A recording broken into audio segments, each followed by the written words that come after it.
right, welcome everyone. It is noon, so we'll go ahead and get started. Happy New Year to everyone. We're glad you're joining us today. I'm Christy Ganya. I'm a program manager with Telehealth Rocks. And Telehealth Rocks is a federally funded program that focuses on school-based behavioral health. And we do this by working on social determinants, supporting school-based services, and telementoring sessions like this one. So just a few housekeeping items before we get started here today. This session is being recorded and we will share it with you afterwards. Your microphones have been muted. Please unmute or use the chat to talk. And then your completion certificates will be emailed at the end of the semester. So you should have received your 2022 certificate in December. Let us know by emailing us at telehealthrocks@kumc.edu if you did not get yours. And then the 2023 certificates will be sent in April. So it's important that you sign in with your first and your last name, and that helps us track attendance. All right, I think that is all our housekeeping items, so I will hand it off to Melissa to get us started.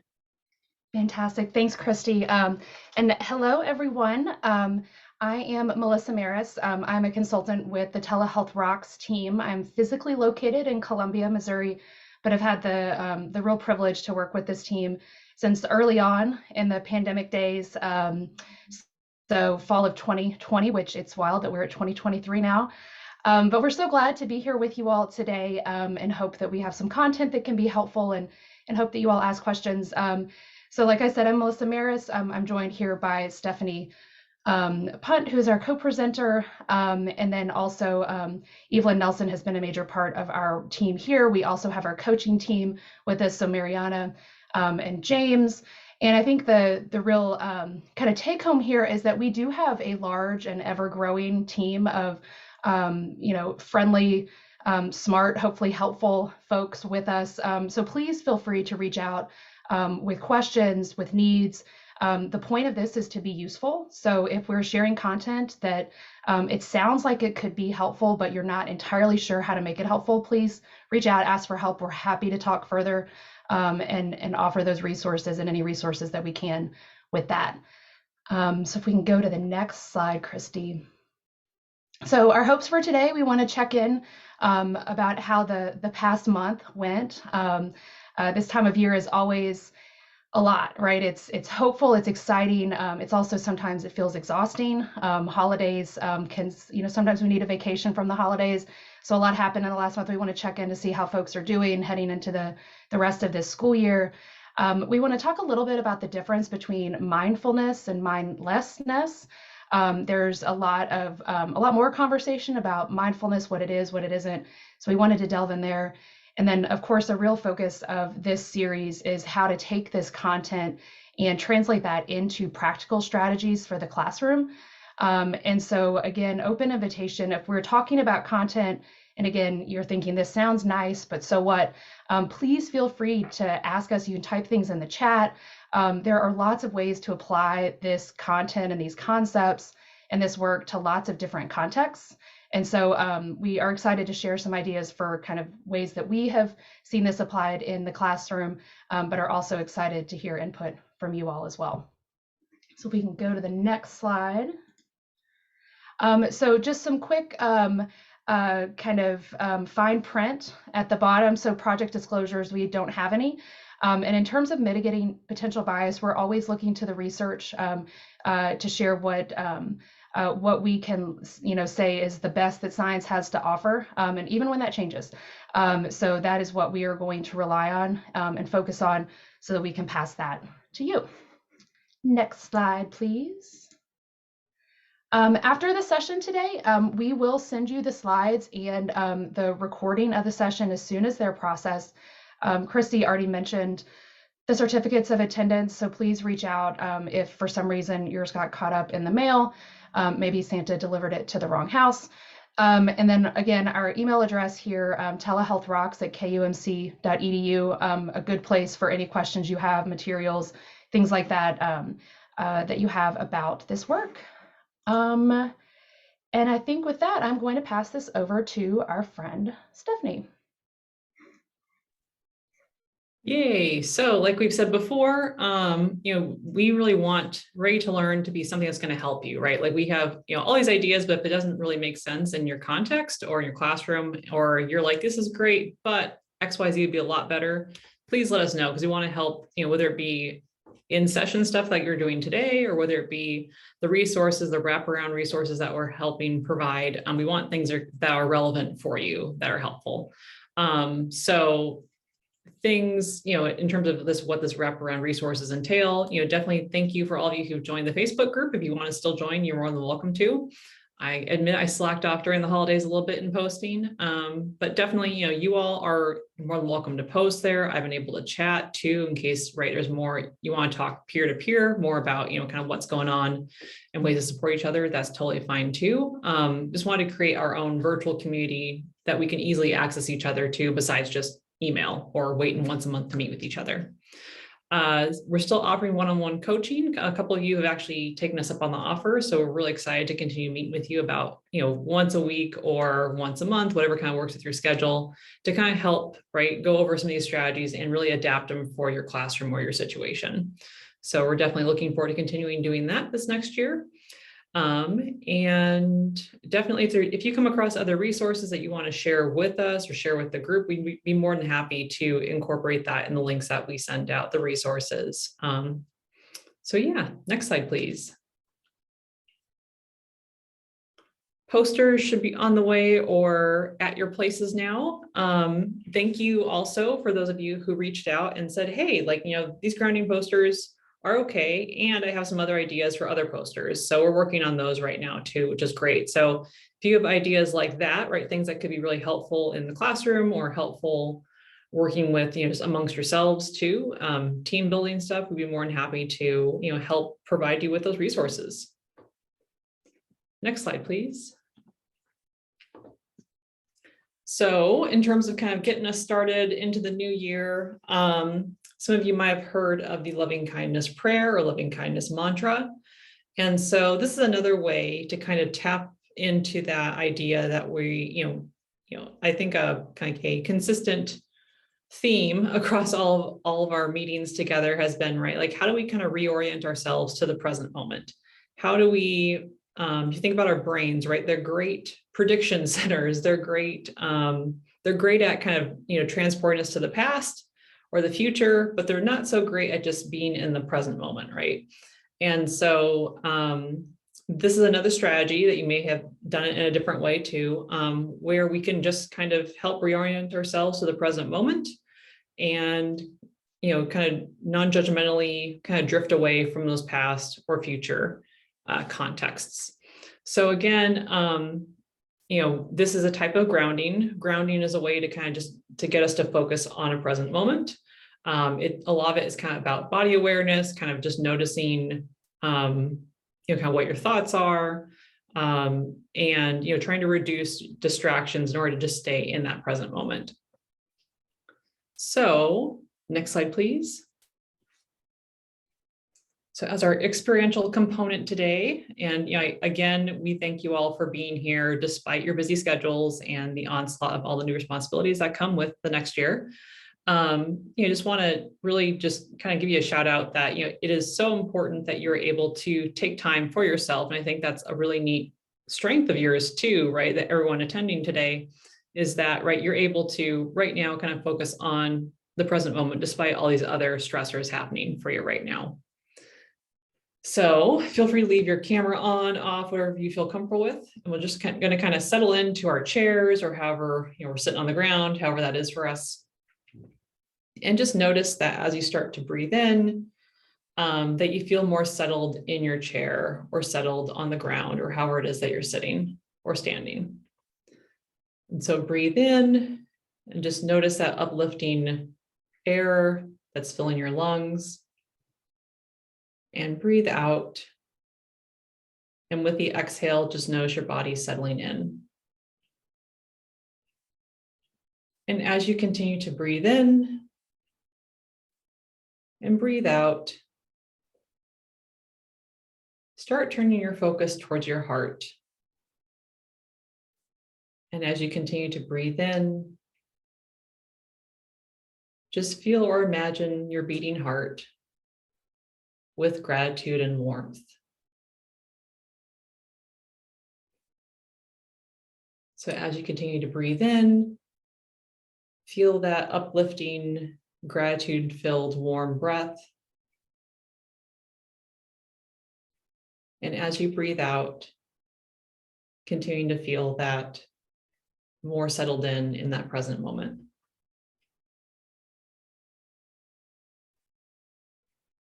And as you can feel or imagine your beating heart with gratitude and warmth, call to mind a person or a pet of past or present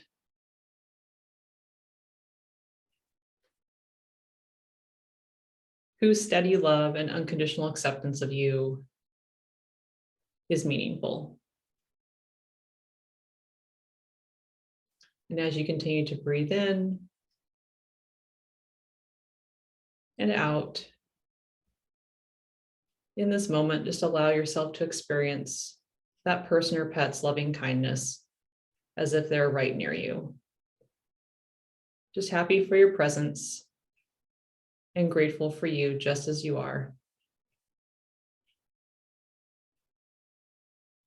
And as you continue to breathe in and breathe out,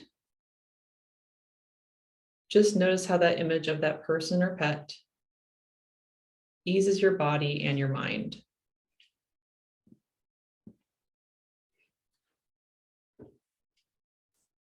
And start to relax into this warm feeling of connection, of gratitude and warmth.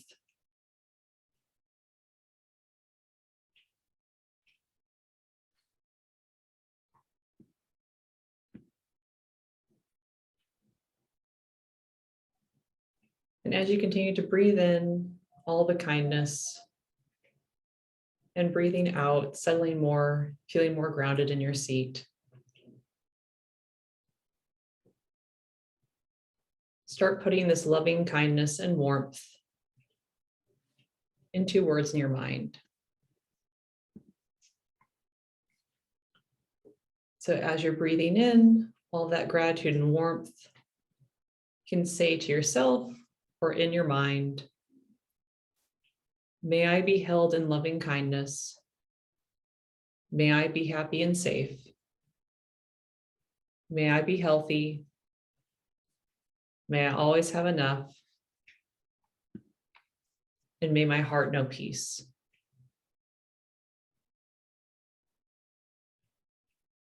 And as you think through those wishes, just take your time. And as you're continuing to breathe in and breathe out, feeling their warmth and gratitude.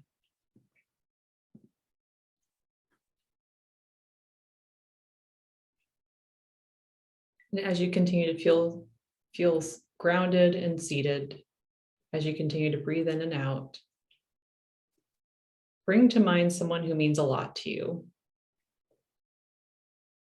Someone with whom you can feel relaxed and just fully appreciated for who you are.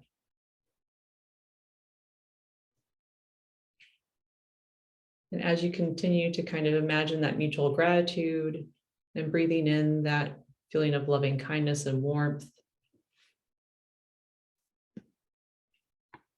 in your mind or to yourself, we can offer you the well wishes of may you be held in loving kindness. May you be happy and safe. May you be healthy. May you always have enough. And may your heart know peace. And as you finish these wishes, just appreciate the sincerity of the words.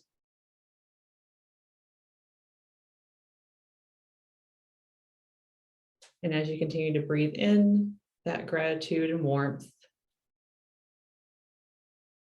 and as you breathe out, start to feel lifted from your seat and feeling ready to rejoin the world.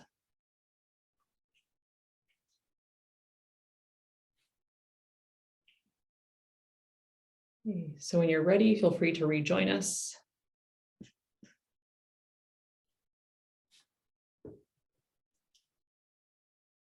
And so the neat thing about the loving kindness kind of prayer or mantra is that, it's there's a lot to be said, just research wise and also just anecdotally, right, in our own lives too, of just how much gratitude can really have a positive impact on us, right? Gratitude takes us away from the coulda, woulda, shouldas in life, and just kind of, helps us reorient to the present moment and just being appreciative, right? Being open to new experiences in that moment. So there's lots of research that really does support the positive impact of gratitude. And it doesn't have to be a big, complex, overt thing, right? It could be even in as part of a classroom check-in, naming one thing that you're grateful for today or happy about today. Same thing with like maybe you're closing up the day, right? Kind of leaving the kids with a more of a positive kind of flavor before they, dispatch and go their own ways for the rest of the day. Next slide, please. So with that, we have our word cloud, which you're probably used to by now, and we're going to ask you, how are you feeling right now? I think a neat thing about this group is that you all can, you're better than the average adult, and that you always name more than 3 emotions. So I think that's pretty cool about you.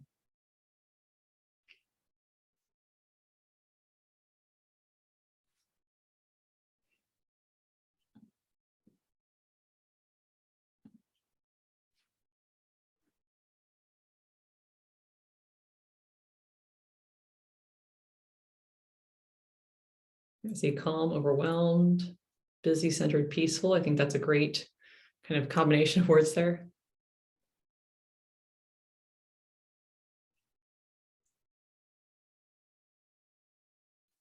Stressed, motivated, centered. Yeah.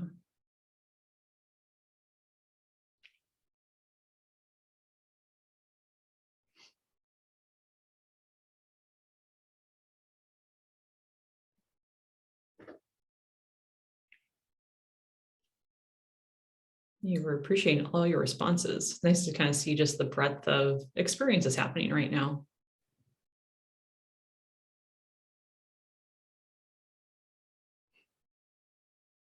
I have to say it's early in the semester, so That's right. it's a good sign.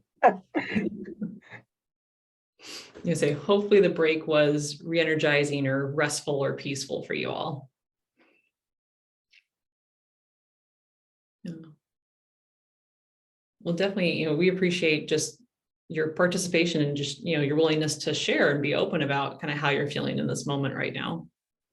Again, right, there's no right or wrong answer. Our feelings are just a great alarm system for us. That's how I like to think about it. They're just letting us know what's up, right? And they're neither kind of good, bad, or ugly. They just kind of are what they are. It's like the temperature outside. It just is what it is. All right. Hey, thank you so much for that. We'll move on to the next slide when we're ready. All right, so as my friend Melissa said, right, today's kind of all about what is mindfulness, what is awareness, what is it not? There's a lot of stuff out there in terms of just thinking about like on social media, all those different platforms. And I think a lot of times, right, when to think about mindfulness, there's a lot of stuff out there that really doesn't do it justice. It tends to kind of think of it as this, right, butterflies, rainbows kind of solution to everything. And it's not. All it is, right, is that it's another tool for our toolbox, and it's a way to try to cultivate awareness. Awareness is so important for so many reasons. If you, again, like think about our brain, right, it's a great projector of our past and for our future. And it's just kind of stuck in a rut thinking like all the things that could happen, all the things that have happened. And a lot of times we don't just kind of hang out in the present moment because we're so consumed by our great prediction center of our brain of what could happen and what has happened. And right, that makes it really chaotic if we're constantly shifting from the future and the past. But you think about it, right? The future hasn't happened yet. So we physically can't be in the future unless we figured out time travel. We can't be in the past. We physically can't travel there because again, we don't have a time travel machine. And it's kind of weird to think about that all this work we're doing mentally about the past or about the future, it's all happening in our mind. So the more we stay in the past or future too, right, it's hard to focus on the here and the now and even just experience emotions or even label the emotions. And so awareness or mindfulness is a way to kind of get us, it's like a stopping cue. It says, hey, Steph, stop thinking about the future and how we may or may not pass a test, and stop thinking about the past and just think about here and now. How are you feeling? Kind of what's going on? And right, then I can unpause and do whatever. But just by practicing that pausing moment, right, of being able to focus on here and now, what's going on, it actually helps me in the long run think more flexibly about things. It helps me pivot back and forth to just even noticing positive emotions. If I'm always in the future, worrying about the future, if I'm always in the past, thinking about all the things I could have, should have, would have done, right? That doesn't feel great. Because it's never the fun things that we tend to replay in our head. And so the more we shift back and forth, the more it actually lets us just focus on like, oh, I'm feeling this and this right now, or a break from that back and forth. And it really does help us experience more positive emotions or notice more fun things when they do pop up. Next slide, please. All right, so we talked last month, last year, about values and how values are kind of like our compass, right? We'll never achieve a value. It's not like a to-do list we can check off our goal situation. It's like our compass, and it helps us kind of orient towards, actions that fall in line with those values. So say if my value is to be a supportive friend, right? Maybe what that looks like is me showing interest in what they like, or, even if I don't really care that much about what that topic is. Say if my friend's really into Legos, right? Maybe I'm not that into Legos, but maybe I'll help them assemble like a Harry Potter castle because I know it's important to them. So values are kind of like our compass, and the action is what kind of helps us go in that path. And so again, awareness or mindfulness kind of helps us take a moment and kind of check in and, say, hey, self, am I actually going in that direction of that value? Or is this action like way out in left field? Next slide, please. So it's really hard, right? If our brains are always going to the future and going to the past, it's really hard just to stop and notice, right? If our values are aligned with the action. So say if the value is being a good friend, the action is maybe helping them build a Lego set. And so, I think this can come up too a lot of times, right? Where say if we are, maybe working with a really difficult kiddo, right? Working with that kiddo aligns with the value of I like to help others. And, it's not to say that these actions aren't always going to be like a non-stressful situation, right? But it's kind of, again, just by taking this mindful moment or, a moment just to kind of hit pause and be more aware, can really help us just kind of check in with ourselves, reorient, make sure we still are heading towards that value. Next slide, please. So again, just mindfulness is that stopping cue for us to check in is, our actions mapping on to our values. So that's kind of, to me, all that mindful, it's like the big, if you had to summarize mindfulness or awareness into one thing, it's like the stopping cue of to basically check in with yourself. All right, next slide, please. So, right, I feel like with mindfulness, with awareness, there's lots of different components and a lot of stuff that you probably already are doing. And I know it's stuff that we've probably talked about for the past 3-4 months too. So this is not necessarily like a new novel thing, but I think it's kind of neat to think about, right, all the different components that we are doing, how that maps on to stuff academically too. And then as we'll talk about at the end too today, just, really highlight some practical ways to, incorporate mindfulness into a routine. So academically, right, mindfulness or awareness is just paying attention on purpose in the present moment without judgment. We're really judgy people as humans. We like to categorize things as good or bad, but mindfulness or just being aware is a lot of emphasis on paying attention on purpose without judgment. There's lots of things that, that we call like mindfulness practices that kind of come from this, how we pay attention on purpose or remember to do it. There's mindful breathing, right? So that all that means is that you're focusing on your breath in that moment. Routines can be helpful. Routines also decrease the cognitive load that we have to carry when it gets super stressful. We can mindfully eat. I know I'm definitely guilty of this, but if you're sitting in front of the TV eating popcorn, I'm not necessarily paying attention to what I'm eating, right? I'm just focusing on the TV. So that's what we would call mindless eating, whereas mindful eating is like the exact opposite of paying attention to what it is that you're eating in that moment, maybe the texture, the taste, those sorts of things. You can do it through movement. You can cultivate awareness through, when you commute, being really aware of that commute sometimes. And, a stopping cue too, which we'll go over a little bit later. So again, there's definitely also like no right or wrong way to kind of incorporate mindfulness or this awareness piece. There's just lots of different, there's like, a huge menu of customizations that you can do with this stuff. Next slide, please. So the best way that I kind of think about kind of what is mindfulness, there's mindful or awareness and mindful. So next slide, please. Mindful, right? Our mind can get full of all this extra stuff, which can really make us kind of feel bogged down, worried. It really makes us attend to what we call more negative emotions, fear, anger, sadness, those sorts of things. Again, emotions aren't good or bad, they just are. But I can definitely speak from experience, right? It feels kind of yucky to feel kind of tired or sad or angry, right? So the more we get stuck in the past or worry about the future, right, that's something that's filling up our mind. And we know from other stuff too, right, the more we fill up our mind with those kinds of thoughts and feelings, it's more difficult to do our day-to-day tasks. It's more difficult to focus. It's going to make us feel more tired. Next slide, please. So mindful, right, is just purposely present, being in the moment. And already, right, if you think about mindful with the 2 L's versus just mindful in the green box here, right, that the more purposely present you are, the less kind of junk that's hanging out in your brain, right, bogging you down and making you more tired. Next slide, please. Something too, right, is that, think about things that make our mind full, like full of stuff, right, can be like, we operate on autopilot. When we're, eating on autopilot, kind of going through our day on autopilot, not really thinking about a lot of things that, with that, like, yes, a routine is super helpful in terms of decreasing the amount of, decision-making I have to make during the day. However, when we're just doing things on autopilot while we're then thinking about the past or the future, right, that's just a whole bunch of stuff that's taking up space in our brain. So, the way to be more intentional, right, with your decision making is to kind of, take a step back and think about, is what I'm doing or this action going to align with that value compass? All right, next slide, please.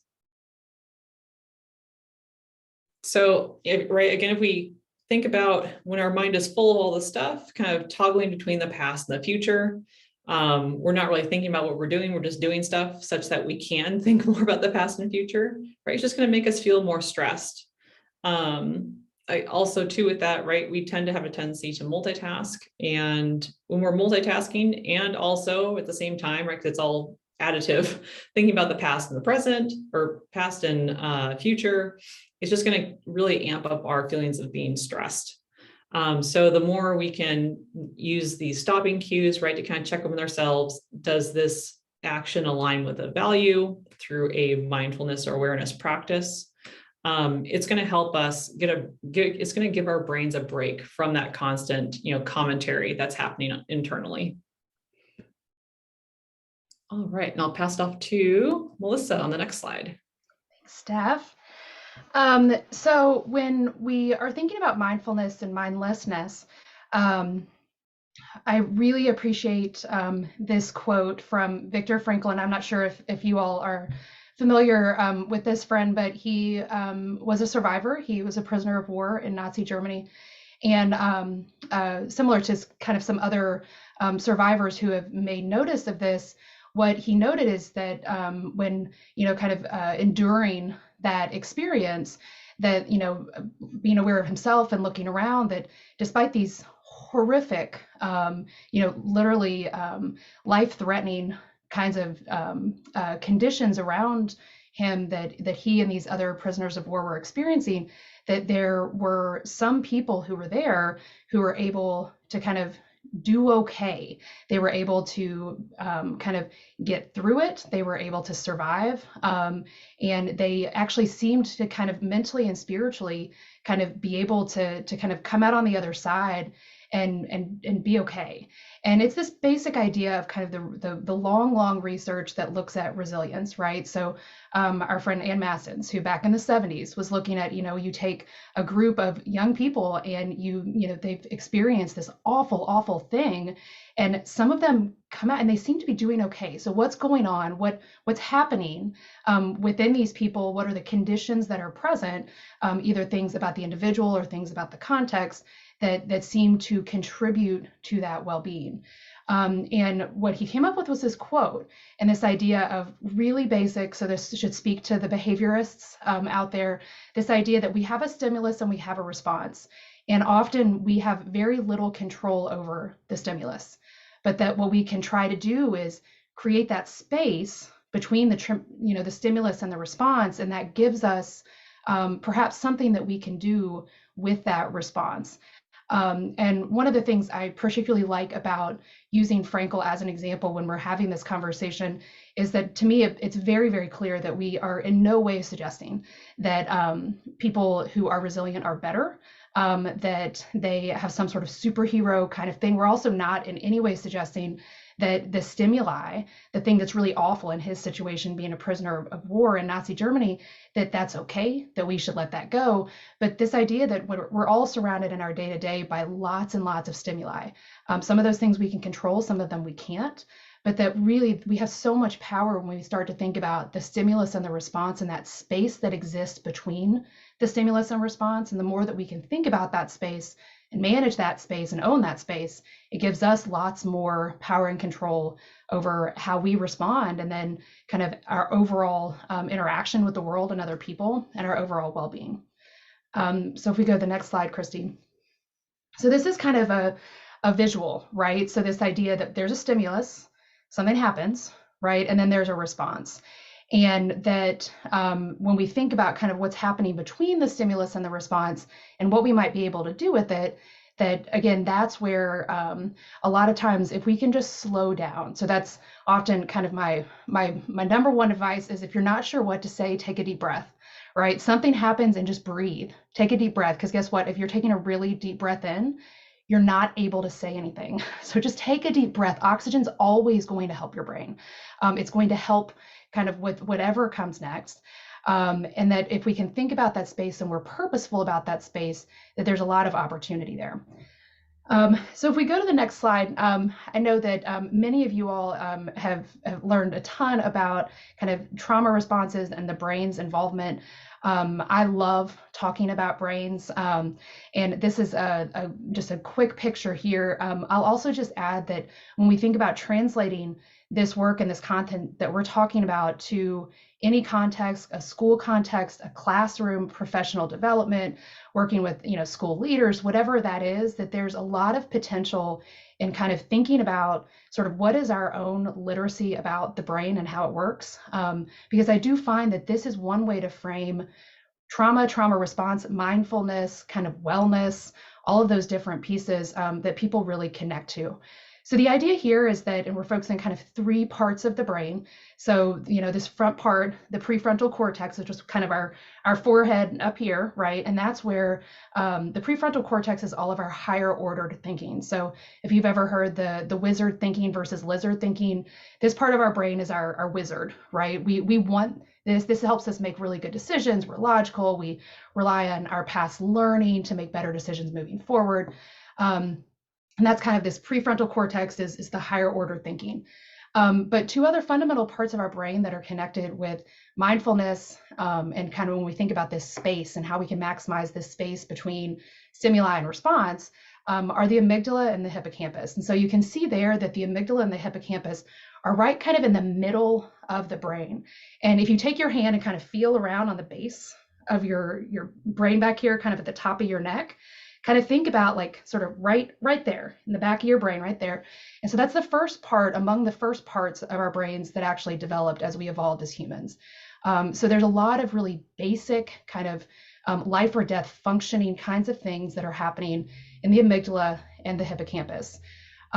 So the hippocampus there, if you all have ever done the hand kind of thing, so that's a love and logic, conscious discipline kind of piece. But right in the middle, if we think about our prefrontal cortex, if that's our brain, this is the hippocampus and the amygdala, right here in the middle, kind of in the middle of our head, and play really, really important functions. The amygdala is where the fight or flight is happening. This is our gut response. I will survive. Something happens, and this is kind of the immediate kind of response.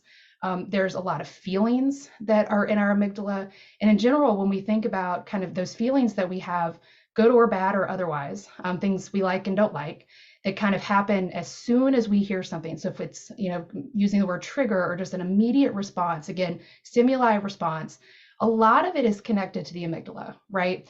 And so a lot of those things, and it's deep in our brain, it's not something that I can read about and then it's going to fix it. There's not a pill I can take that's going to change that stimulus response connection, but it's there. So knowing that it's there is helpful. But also if we check out how close the hippocampus is to the amygdala. So if we're thinking about our hand kind of structure, amygdala and the hippocampus is like our thumbnail, right? So they're really, really close together. And our hippocampus is where a lot of our memories are happening. This makes a whole lot of sense. Feelings and memories are very connected. They're right next to each other. They're all wrapped up in this prefrontal cortex. And so the idea when we're thinking about our brain and what this means with awareness is that there's a lot that we can do to help our brains respond the way that we hope they will, in kind of a calm, peaceful, prefrontal cortex, really logical kind of way. And one of the things that mindfulness can actually do is help with that. So if we go to the next slide, and so kind of thinking through with mindful practices, what that means. And so when we think about kind of how these three pieces sort of function with this, what we find is that meditation and regular practice of meditation, regular practice of kind of being mindful, being aware, kind of doing it on purpose, kind of going through the steps and realizing what we're doing, is that we can actually change the structures of our brain. So we can change the way our prefrontal cortex is working, that it actually, we are better able to kind of create that space and take advantage of that space between stimuli and response. We can actually change the way the amygdala responds, right? So that really quick feeling that our amygdalas, we can actually kind of build up our amygdala so that, when we hear something, we don't immediately respond. It gives us a place to kind of have that space. And then also with the hippocampus, right? So it changes the relationship between how all of these pieces work together. And that's a really cool thing about mindfulness, is it actually can change the structure of and the function of our brains. And they've seen this on scans. We can actually see this from things as simple as just being more mindful in our day-to-day practice. And that's really the trick. Meditation is a thing and it's fantastic. I think sometimes when I hear meditation, I think that's something I don't have time for. But what I can do is I can be more mindful in my day-to-day, just in the ways that Steph was talking about. And so the quickest way to do this is just to be mindful about things that you're already doing, to just be aware, take a deep breath and kind of what's going on. And so we wanted to talk a little bit about that. So if we go to the next slide, Steph. Or sorry, Christy. So mindful practice. So just being aware and kind of setting a goal or kind of challenging yourself. How mindful are you right now? Just being honest with yourself when you're doing certain things, and how can you try to be a little bit more mindful moving forward? So eating is a great example. So if you have ever done what Stephanie was suggesting, that kind of sitting in front of the TV, munching on popcorn or ice cream or whatever the thing. Okay, so the next time, just say one time tomorrow or tonight, you're just gonna, be purposeful and just check in with yourself about what's happening. You're gonna take a deep breath. You're gonna notice how your body feels. You're gonna see if you can identify the feeling that you're having. You're gonna see kind of how your body feels. Where do you feel your feeling in your body? Are your hands and your feet really tingly? Do you feel really like weighted down and heavy, kind of stuck to the couch or the chair? Kind of where are you with that? Same thing with hygiene routines. One really kind of easy and terrific strategy for any kind of sort of mindfulness that we often kind of encourage with kids, but I think it's helpful for adults too. When you're having a hard time, the anxiety is starting to escalate, put your hands under really cold water. Grab a piece of ice and just hold on to it. And it seems so silly, but the cold that you feel in the hands actually will remind your brain that there's other parts of your body, and that it's going to remind all the things to kind of work, and it's going to put you back up here in this good prefrontal cortex to look around and recognize that maybe the thing that you're reacting to is not as scary, is not as sad as you thought it was. It's going to help you use all of your brain rather than having kind of that knee-jerk response. Hygiene routines, when you're brushing your teeth, when you're washing your face, how does it feel? What are you hearing? Thinking about all of your senses. What does it taste like? And being aware of that. If you can do this with your commute, this is a great way to kind of get ready, kind of to turn on your day, and then kind of to turn it off on your way home from work, is to become aware during your commute, doing that on purpose. If you like to listen to music, or maybe there is, something on a Calm app or like a guided meditation. Maybe you just want to do, the rainbow drive when you're driving home. Can you find something that is all the colors of the rainbow, Roy G. Biv, on your way home? And just looking around safely, carefully, of course, if you're driving, but kind of doing those pieces. And again, you're just reminding your brain, your body, that you have all these senses, and that kind of being aware of that can be really helpful. And then finally, just wanted to kind of shout out to play and movement. So as adults, and as most of us are growing up, we kind of gradually start to stop playing. And so as adults, we get to this place that, we're looking at children playing sometimes and we don't get it. And it's because we haven't been practicing it. And so we just don't understand how play happens. And play is a really, really important part of what needs to happen for humans of all ages.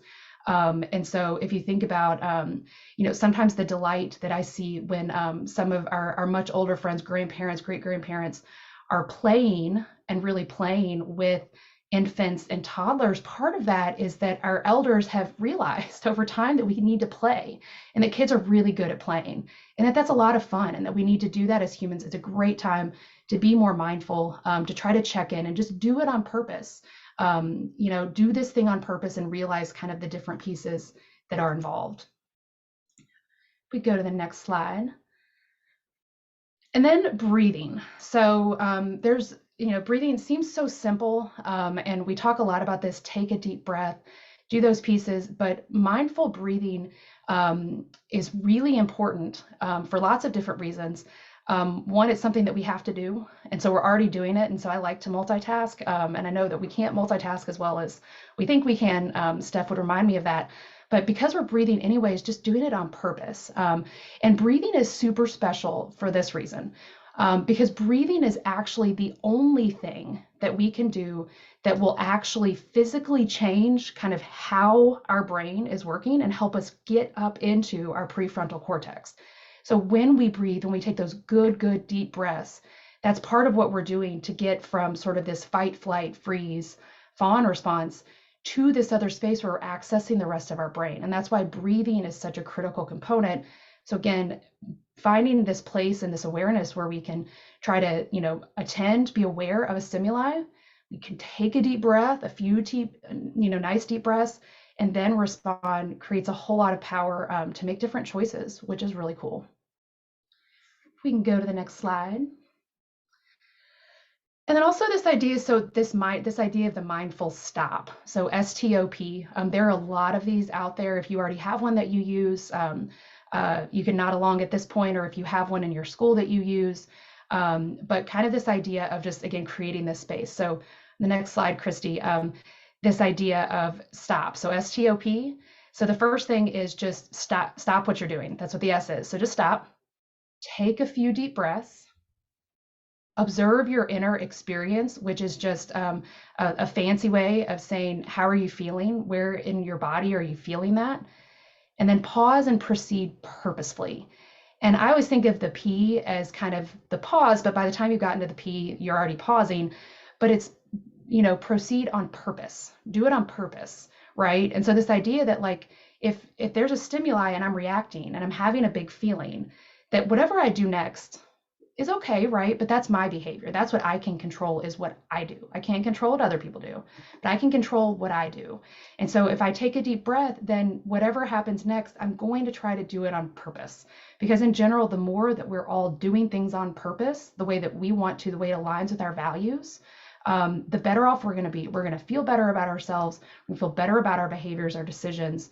And just generally, it's just going to be easier because then we don't have to have so much thinking in our head of what we should have done, right? And so kind of that idea of this mindful stop. We go to the next slide. And Steph is going to talk a little bit about this idea of dropping an anchor. Yeah, so just kind of with what Melissa was saying too, right? We're trying to find ways that we can kind of exert control over how we respond to things, right? Because emotions happen, we can't control things that happen to us, but kind of the one piece that we can slow down and be able to kind of reassess the situation, purposely move forward is by these different kind of strategies. So I like dropping an anchor. So think about any time where, right, something like you have a big emotion, a big feeling, something embarrassing happens, a kiddo does something silly and you're just like, oh my gosh, right? And then maybe that's enough to start triggering, say if that big thing was a stimulus, and then you start being triggered in a sense of thinking about all the things you could have, should have, would have done, or all the things in the future that could happen because of this. Drop an anchor. So there's the thought, and in response to that thought, you drop an anchor, and all that means is that you're just kind of, it helps you kind of get distance from that stimulus or from that big feeling. So what you do, you kind of announce to yourself internally, I'm dropping an anchor, and then you push your feet hard into the floor. As if you're trying to push the ground away from you. You can take the palms of your hands, push them together, kind of that opponent process kind of thing. And just notice, what sensations do you notice in your hands, in your feet, in your back as you're doing that? So the purpose, right, is that you maybe had a big thing happen that's going to start sending you down, thinking about the future or the past, or maybe you're already in the future or the past thinking about things. But dropping an anchor and just kind of thinking about physically, like you're pushing your feet into the floor, maybe you're going to mush your hands together, shifting your awareness to that physical feeling can help kind of break up that future past thought and help you just kind of stay in the moment. And again, too, right, you're kind of building up that amygdala or building up that, just how reactive your amygdala is. And so this is another strategy that helps kind of reduce that reactivity as like your knee-jerk response and things. Next slide, please. So why do this, right? Why do we care about mindfulness, awareness, right? Kind of directing our attention purposefully to a specific moment. And the cool thing I think is because I like research, I nerd out about it. The more awareness or mindful practice that we incorporate in our day-to-day, it actually lowers our rates of stress, anxiety, depression, a lot of things, right, where we can feel kind of tied up in the worries or the hopelessness of the situation. So being able to refocus our awareness to the present moment, that practice helps us be more aware of positive emotions when they do happen. People who practice mindfulness or awareness more regularly have a greater life satisfaction, well-being. They tend to feel more self-compassion, empathy, tend to have better relationships, tend to have more job enjoyment, more joy in work, and also have better sleep and physical health. And I really, one of the things I always stress to people is it's so important, your physical health and mental health, right? They are united, they're together. But like sleep, right, is so important for your ability to think through things in an efficient way. Physical health is also super important for thinking through things in an efficient way. And as soon as you start, right, having more effects from stress on your physical health, right, that it's like an uphill battle of trying to think through things efficiently, trying to deal with stressors. If you feel like, right, physically, you're never getting a break from things. All right, next slide, please. So we've kind of talked about these, right? There's dropping an anchor, mindful breathing, right, hanging on to a piece of ice, or even, kind of washing a plate, preparing veggies, right, slicing cucumbers or something, folding paper, right? Mindfulness or awareness doesn't have to be this big, long, drawn out experiential thing that's going to take up a lot of space or a lot of time. It can be like something that's part of your routine already, but just, during that moment of washing your hands, or slicing up veggies, or preparing a meal, or eating food, right? Just kind of take that brief second and go, self, how do I feel right now? That's kind of all we're talking about. And then just because we haven't quite chatted about it, soles of the feet, it's like it's like a shorter version of dropping an anchor. So instead of doing the hands and the feet, you're just trying to push your feet into the ground. Notice the feeling of the ground pushing back as a way to increase awareness. Next slide, please.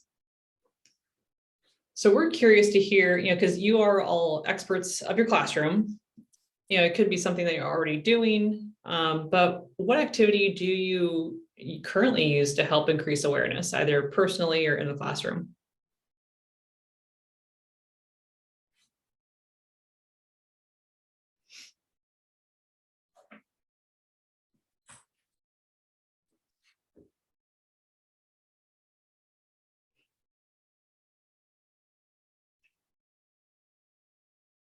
Say personally for me, I think there's lots of trees when I walk from a parking garage to my office. So I like to, kind of name the different trees or notice that they're different leaves. That's kind of my go-to strategy.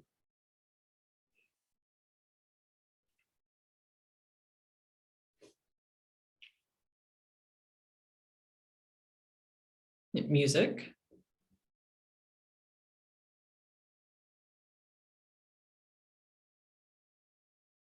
Yep, counting, energy.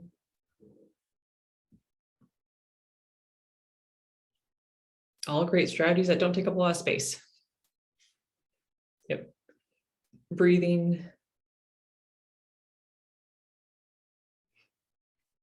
Like deep breathing, taking a walk. Yeah. Laughing is a great one.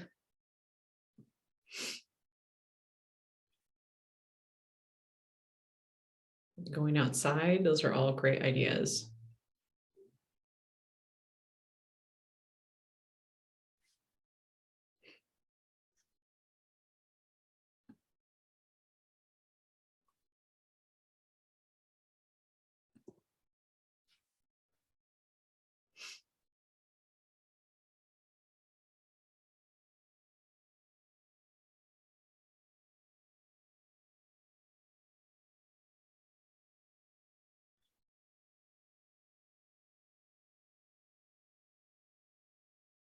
Nice chalk, Buddha board.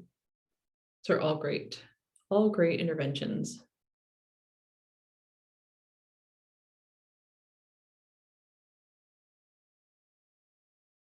Yep, shut out the noise, just be able to find ways to take that break. Yeah, these are all great. And I know this is just like a super small snippet of all the things that you're doing in the day to day, but I think it's neat just to see, all the different commonalities across what you're doing, but also just, how different the different strategies are too that you're all using. So it just kind of goes to show that, it's not a, mindfulness, well-being, resilience, right? These are all things that it's not a one size fits all. It's going to shift depending on, how you're doing. It's going to shift depending on the context, on the situation, environmental factors. Yeah, and definitely, Julie, I think Christy can help coordinate seeing all the results of the different word clouds too. Good question. But yeah, so I appreciate you all sharing your willingness to share just all the things that you are doing, because I think it's, one thing I want to highlight is that you all are, you're doing the right stuff. It's just all about hopefully we can help you insert some more tools into your toolbox, or help you take a tool that you have and think about crafting a different way such that it works best for you. And next slide, please. All right. So, I think a lot, right? Classroom routines, check-ins, like I remember being in elementary school, we always did like a weather check-in about mood and stuff like that. Those are all things that help kind of, right? You might have stressors happening before or after school, but it helps kind of reorient and kind of hit the reset button for what's happening here in the now. So, across the months, you've shared with us different activities that you're doing and, other things too, right? Just the more the more activities you can engage someone in to kind of get them to focus on the here and the now, the better. So kind of things that came to mind when we were creating this slide, right? There's Stomp and Roar, which we, post on Facebook a while back, but it's kind of the idea, right, that maybe a kiddo has a lot of different stressors going on, but right, we're going to incorporate some deep breathing and feeling that foot on the floor, right, as you're stomping like a dinosaur. So right, something that's physically engaging can help, us and little kiddos kind of get away from the past and the future kind of worrying that's happening. Folding paper, right, just like washing hands, folding paper is something that that takes awareness, mindfulness. And so that's another strategy too. Same thing with coloring, right? We have to kind of pay attention. Definitely finding ways to engage kiddos, engage ourselves in those moments. I don't know if Melissa has other suggestions too about kind of just different ways we can be mindful in the classroom. Yeah, thanks, Steph. I mean, I think you highlighted a bunch of them, and I just kind of want to underline and put sparkle stars around this idea that that you all are already doing a lot of these things, right? And so this is where, I've done a whole bunch of trauma-informed school stuff in a variety of different spaces. And one of the things that I always try to emphasize is that, if someone, comes into your organization or to your district and says, oh, well, now we're going to start doing trauma-informed, or we're going to start doing this mindfulness program, that's neat, right? And also you're already doing at least some of it. I mean, the old school trick of, if you want you're in a classroom and things are getting out of hand and you want people's attention and you go and flash the lights on and off, right? That is a sensory experience that you're now reminding people that they have eyeballs, and just doing that lights, all of a sudden, then people are like, wait, and then it gives you it creates that pause, right? To then kind of help everyone calm down. So I see it very much, again, Steph, as what you were saying is, doing this stuff on purpose, and then also figuring out tricks so that you can remind yourself to do the stuff you're already doing when you get really escalated. Because that's also, again, when the front part of our prefrontal cortex doesn't work so well. So we just need a reminder, oh, that's right, I really feel better when I wash my hands with really warm water. Okay, how do I do that, and how do I create these tricks so that there's not as much cognitive load, so I can use the strategies I already know how to use with that. And just to answer Julie's question really quick as to what a Buddha board is, I could be wrong, but how I know them is that it's like a blank canvas, and you can kind of draw with like water, and then it'll go away when it dries. So it's like not permanent drawing. Hopefully that helps. I've seen it on Amazon. All right, next slide, please. All right, so just key takeaways from today. The goal is that we want to be more aware, right? This is all stuff that takes practice. This is stuff that's easier said than done. And I think we all, there's times in our lives when we are on more autopilot versus not, right? It could be adaptive in that situation. But just with all these strategies and practices, the main things that we want to be aware, right? Be mindful about our purpose and not mindless.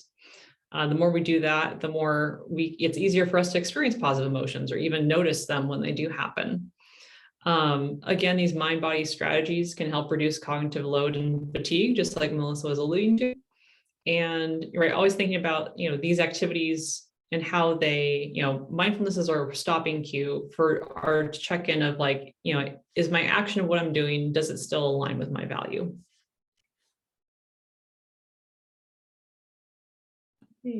Next slide, please. So we definitely appreciate you all being here with us today. So glad you made it out in our January 2023 session. But feel free to ask us questions. If there's anything that you want to share with each other, go for it. We definitely want to help you kind of adapt things to make it useful for you.